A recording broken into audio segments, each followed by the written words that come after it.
우리 오늘 결혼 1주년이잖아. 그래서 내가 샴페인도 사왔는데 우리 샴페인 한잔 할까? 그래.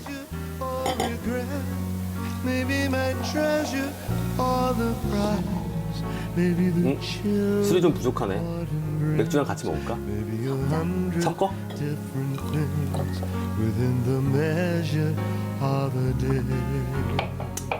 맛있다. 근데 아이, 술 많이 먹어서 그런가 보네. 왜 이러지?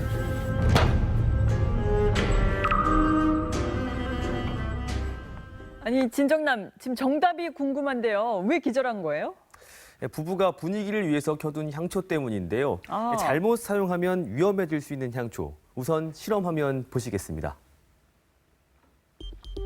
피로감 해소와 정서 안정에 도움이 된다고 알려진 향초. 가정집에선 보통 아이를 재울 때나 음식을 한 뒤에 켜놓기도 하죠. 그런데 이 향초에서 유해기체가 나온다는 사실 알고 계셨습니까? 파라핀 왁스가 주재료로 쓰인 양초와 향초로 우선 가스 검출 실험을 했습니다. 유해기체인 이산화탄소와 일산화탄소가 검출됐는데요. 자, 이렇게 측정기를 가까이 간 지 10여 초도 되지 않아서 심각한 경보음이 울리고 있습니다. 지금 이산화질소와 일산화탄소 양이 기준치 이상을 넘어섰다는 것을 의미합니다. 초를 끈 뒤에 나온 연기도 관찰해봤습니다. 훨씬 더 유독한 수준의 기체가 나왔는데요. 역시 유해기체인 황화수소까지 추가로 검출된 사실을 확인할 수 있었습니다.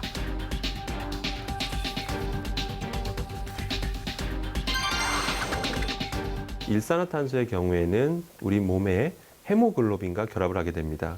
그렇게 되면 산소의 유입이 방해를 받기 때문에 우리 몸의 산소 농도가 떨어질 수밖에 없습니다. 가장 산소에 예민한 부분이 바로 뇌인데요. 그래서 뇌에 굉장히 치명적인 기체라고 보시면 되겠습니다. 뿐만 아니라 이산화질소 역시 우리 호흡기 계통에 어느 이상 되면 매우 치명적인 것으로 알려져 있습니다. 아니 근데 저런 유해 기체들이 우리 몸의 위험 수준까지 지금 나오느냐 그게 관건일 것 같아요. 장시간 흡입하면 충분히 위험한 수준입니다.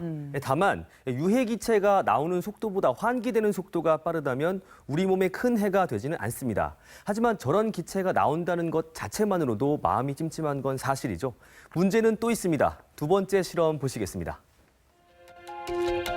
이번엔 기체 속 휘발성 유기화합물 검출 실험을 했습니다. 1리터 부피의 밀폐 실험기 안에서 역시 향초를 태웠는데요.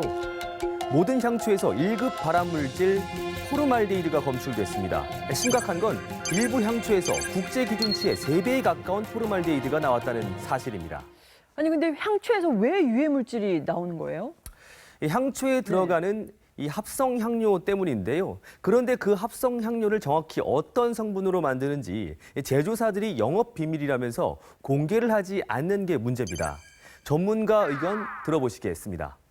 다양한 그런 냄새를 만드는데 뭐 그런 데 대한 어떤 관리 기준이라든가 이런 게 없으니까 또 일부 제품들의 경우는 이런 유해 물질들이 발생해서는 안 될 정도로 이제 고농도로 나타나는 걸 확인할 수가 있습니다.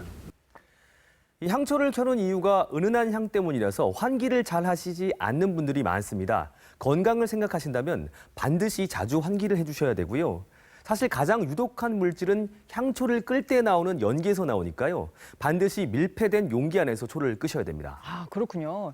자 마지막으로 향초 말고 일반 양초는 어떻습니까? 순수한 파라핀은 태우면은 물과 이산화탄소만 나옵니다. 그러니까 일반 양초, 촛불은 많이 켜셔도 괜찮습니다.